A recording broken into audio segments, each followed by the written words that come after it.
Target pertama tadi kan 0,36, sekarang target di periode kedua justru diperlonggar. Ini belum pandemi loh ya. Jadi ada pengakuan sebenarnya RPJMN periode kedua itu bahwa target di RPJMN pertama tidak tercapai. Buktinya targetnya diturunin 4.870, targetnya 6.300, jadi naikin 1.500 dalam, ya nggak mungkin karena dari gambar itu naik setiap tahun itu ya 100, 200 ya, nggak bisa. Jadi PDB per kapita dengan US dollar tidak tercapai. Periode pertama dinyatakan dengan rupiah tidak tercapai. Saya kira dengan mata uang apapun tidak tercapai. Mungkin kecuali dengan dolar Zimbabwe mungkin bisa kita tercapai. Di antara data Indonesia ada juga ketimpangan aset, tapi khusus aset yang sifatnya finansial, aset di bank. Bank kemudian menyetor data ke LPS. LPS mengolahnya menjadi 7 kelompok. Yang 100 juta ke bawah, 100 sampai 200, 200 sampai 500, 500 sampai 1, dan seterusnya 7 kelas. Saya ambil kelas paling bawah dan kelas paling atas. Perhatikan, kita nggak bicara ketimpangan. Ini hampir 10 tahun ya.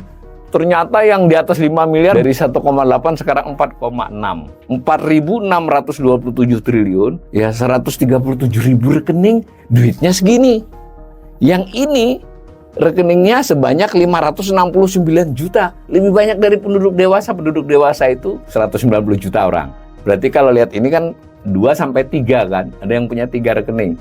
Saldonya nggak ada. Nah kalau yang ini baik rekening pribadi maupun perusahaan. Anggap aja satu memiliki 10 rekening lah. 10 rekening itu maksudnya bisa perusahaan. Berarti kan hanya sekitar berapa ini? Hanya sekitar 14 ribuan orang. Itu menguasai duit 4.627 triliun.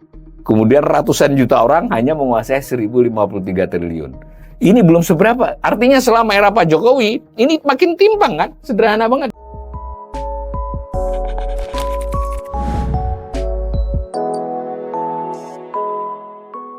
Assessment kita itu didasari 2 hal utama. Pertama, membandingkan antara realisasi dengan apa yang direncanakan dalam rencana pembangunan jangka menengah nasional.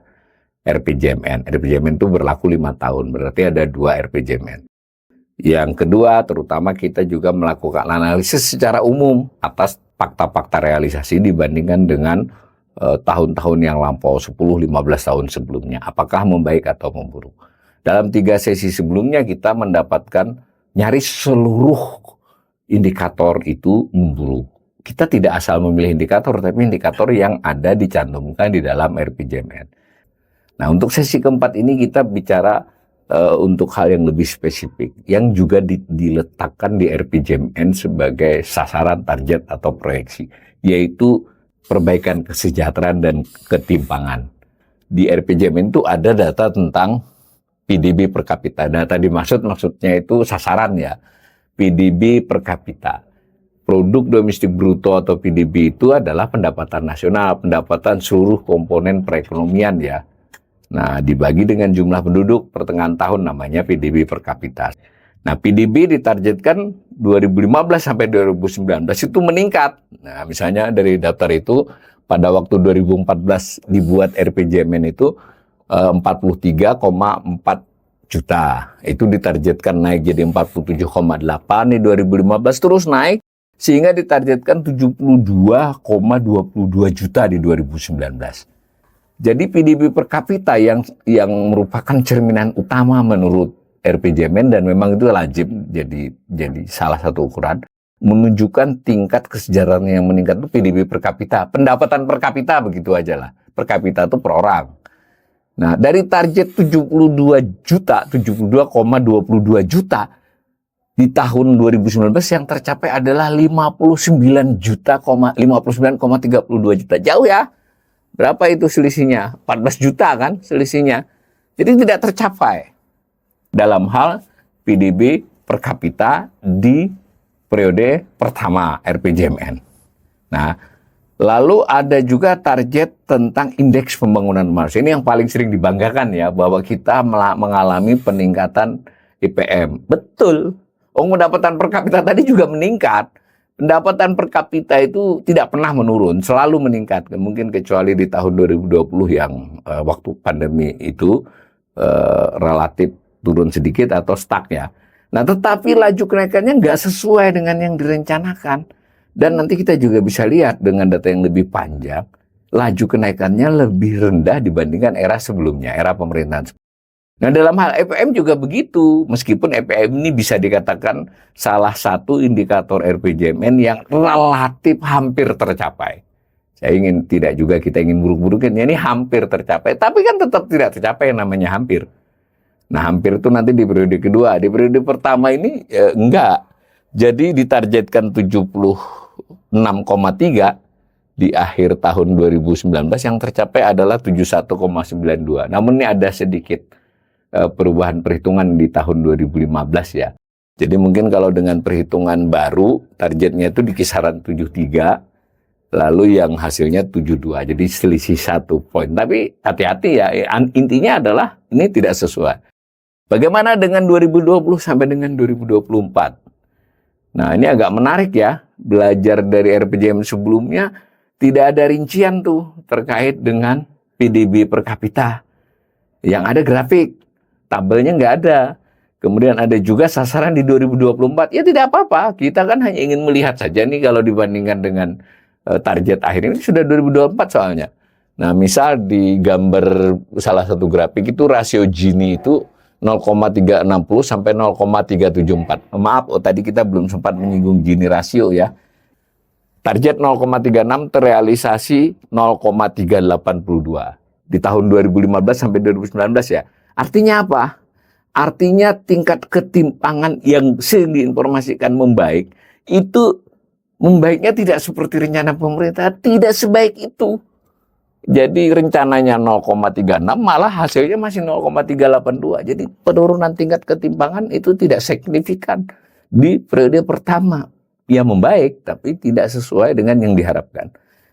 Nah, itu yang di periode 2015-2019 ya. Nah, sekarang di 2020-2024, indeks Gininya ditargetkan turun lagi 0,36 sampai 0,374. Ini ya, ini menarik. Target pertama tadi kan 0,36, sekarang target di periode kedua justru diperlonggar. Ini belum pandemi loh ya, 0,36 sampai 0,374. Jadi maksudnya kalau sampai di tengah-tengah itu ya oke. Jadi ada pengakuan sebenarnya RPJMN periode kedua itu bahwa target di RPJMN pertama tidak tercapai. Buktinya targetnya diturunin. Nanti setelah diturunin apa yang terjadi? Sampai 2024 Maret tadi 0,379. Sekalipun mendekat dengan 0,374, tetap tidak tercapai kan? Jadi ketimpangan tidaklah membaik sebagus yang digembar-gemburkan berulang kali oleh Presiden maupun oleh menteri-menterinya. Kemudian tadi kita bicara PDB per kapita. PDB per kapitanya tidak lagi dinyatakan dalam rupiah dalam dokumen kedua ini. Menarik ini. Tidak dinyatakan dalam rupiah, kemudian juga tidak dirinci per tahun, ada di salah satu gambar ini. Nah, gambarnya juga gambar untuk memperlihatkan bahwa kita akan menuju Indonesia Emas 2045. Gitu loh, gambarnya ini. Ya terserahlah, yang penting kita jadi tahu maunya RPJMN ini apa. Ada data 2025 saja nih, 6.305 US dollar. Tulisannya PDB per kapita, ya. Supaya nanti kita menjadi negara maju di tahun 2045. Gambarnya naik begini. Lalu bagaimana? Nggak usah yang nanti-nanti, yang sekarang aja nih. Ini tercapai nggak? Nah datanya, ini kan targetnya 2025, sementara data yang ada baru 2023 ya. 4.870, targetnya 6.300, jadi naikin 1.500 dalam, ya nggak mungkin, karena dari gambar itu naik setiap tahun itu ya 100, 200 ya. Ya bisa. Jadi PDB per kapita dengan US dollar tidak tercapai. Periode pertama dinyatakan dengan rupiah tidak tercapai. Saya kira dengan mata uang apapun tidak tercapai. Mungkin kecuali dengan dolar Zimbabwe mungkin bisa kita tercapai. Mungkin loh, saya nggak tahu. Tapi intinya kita sudah lihat bahwa PDB per kapita yang ditargetkan itu sudah dilandaikan belum berhasil. Terus di dokumen yang sama dibuat lagi yang lain yang tidak pakai PDB, kita pakai GNI. GNI kalau PDB itu produk domestik bruto, bahasa Inggrisnya gross domestic product. Itu menunjukkan nilai tambah produksi sama dengan pendapatan nasional di wilayah Republik Indonesia. Meskipun faktor produksinya milik asing itu dipakai.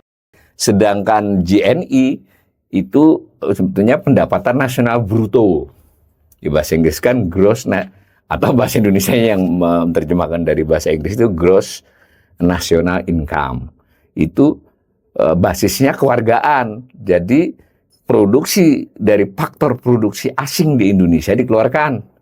Tapi produksi orang Indonesia di luar dimasukkan. Jadi basicnya nation, baik itu perorangan maupun swasta ataupun pemerintahan. Oke, Indonesia JNI cenderung sedikit lebih rendah daripada GDP.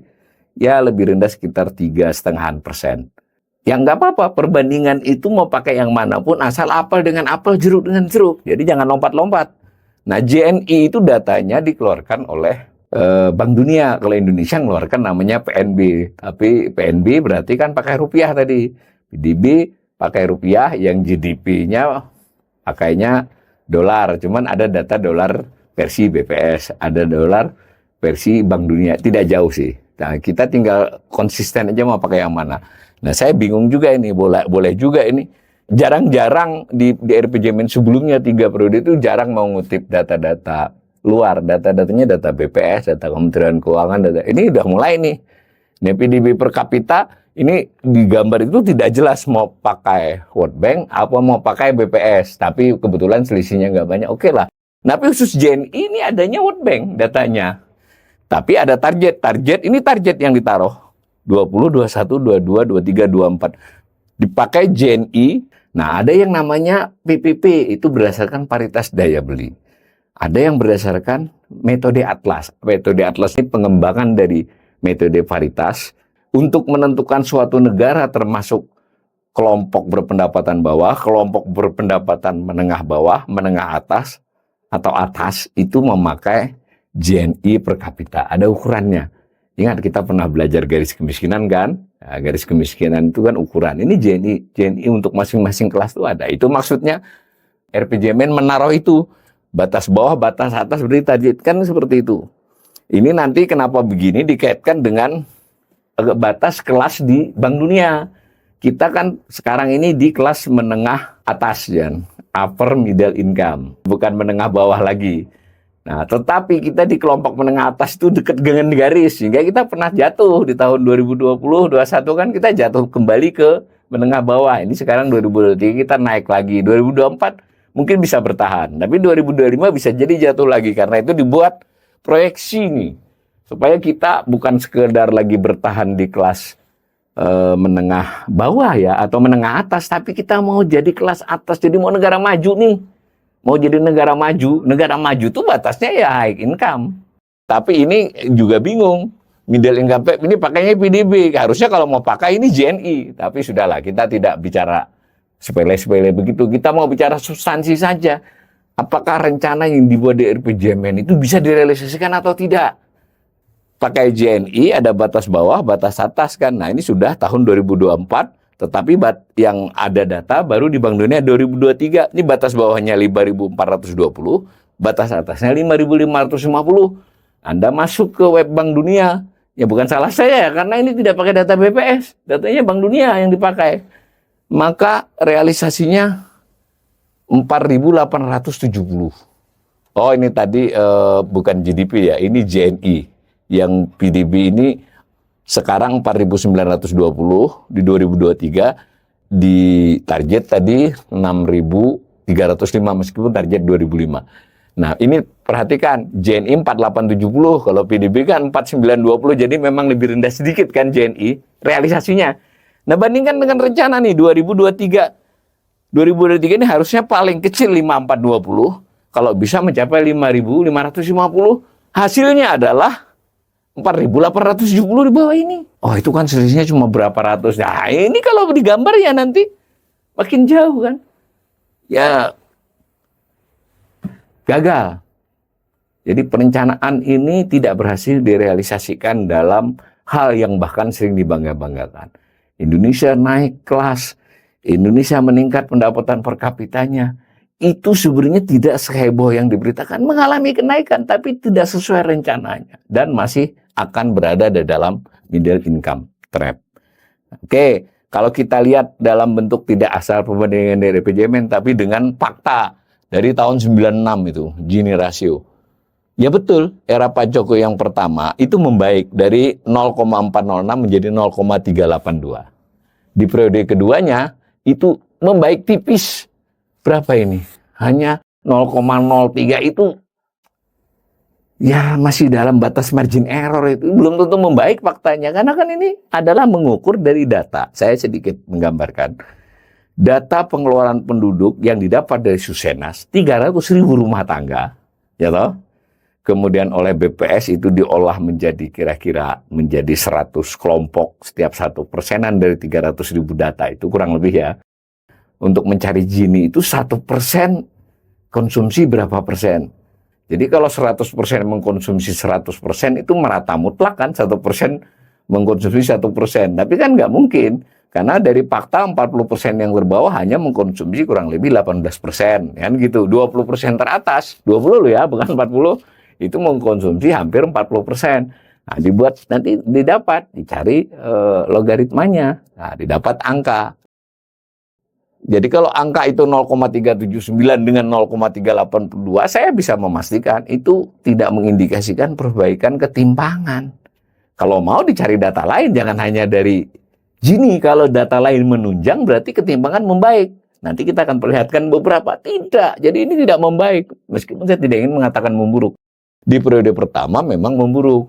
Nah, kalau mau berita baiknya di era Pak SBY memburuk, gitu loh. Tapi kan bukan berita baik sebenarnya. Ini artinya ada masalah di perekonomian kita. Bahkan dibandingkan dengan era sebelum reformasi. Jadi selama era reformasi, ketimpangan ekonomi berdasarkan angka Gini, indeks Gini, itu sebenarnya memburuk. Nah, saya tambahkan untuk hal lain.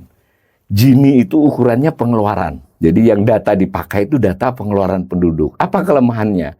Penduduk yang miskin bawah itu cenderung pengeluarannya lebih dari pendapatannya. Karena dia bisa dapat sumber-sumber dari sumbangan, keluarganya, lembaga sosial, kan begitu. Sehingga pengeluarannya lebih besar dari pemasukannya, atau berutang. Sementara yang tinggi itu cenderung, bahkan hanya cenderung, bisa dipastikan pengeluarannya lebih rendah dari pendapatannya kan. Karena dia tidak menghabiskan seluruh pendapatannya. Sehingga ketimpangan pengeluaran dibandingkan ketimpangan pendapatan itu untuk negara seperti Indonesia bisa dipastikan lebih lebar pendapatan. Hanya data pendapatan tidak tersedia secara rutin. Jadi pengeluaran, pendapatan, ada ukuran lain, aset kekayaan. Jadi orang kan bisa dilihat. Ada orang yang kaya tapi pengeluarannya tidak besar. Apa contohnya? Ya dia kebetulan punya lahan ya entah 2-3 hektar kelewatan jalan tol atau di sebelah jalan tol, nilainya kan langsung melonjak. Jadi dia lebih kaya. Tapi karena dia belum lagi mengkapitalisasi tanah lahannya itu, tapi dia hanya hidup dari bertani, pengeluarannya kan belum meningkat. Nah, itu contoh. Jadi tidak, maka aset ini penting juga dianalisis, dan sayangnya juga sama, Indonesia, BPS, dan pemerintah juga tidak punya data ketimpangan aset secara memadai. Ada ketimpangan lahan. Nah, itu bisa, khusus petani. Itu juga tidak diperlihatkan, kita masih timpang. Di antara data Indonesia ada juga ketimpangan aset, tapi khusus aset yang sifatnya finansial, aset di bank. Bank kemudian menyetor data ke LPS, LPS mengolahnya menjadi 7 kelompok. Yang 100 juta ke bawah, 100 sampai 200, 200 sampai 500, 500 sampai 1, dan seterusnya 7 kelas. Saya ambil kelas paling bawah dan kelas paling atas. Kelas paling bawah berarti rekening, tabungan kah, deposito kah, giro kah yang di bawah 100 juta. Dengan yang 5 miliar ke atas. Nah gitu aja. Apa yang terjadi? Nah ini yang terjadi gambarnya. Selama era Pak Jokowi Oktober 2014 sampai data terkininya baru April 2024. Ini juga LPS mulai bermasalah ini. Biasanya setiap bulan menampilkan data distribusi. Terakhir dia tampilkan data distribusi Juni, tapi hanya executive summary. Ya buat pembelajar ekonomi seperti saya nggak bisa. Nah, data yang lengkap terakhir dia publikasikan bulan Mei lalu untuk data April 2024. Ini juga perlu kita nanti assessment, mengkritik beberapa lembaga yang makin malas mengeluarkan data. Kita patut dong belajar ekonomi bertanya, mengapa itu? Nah, ambil saja udah yang April.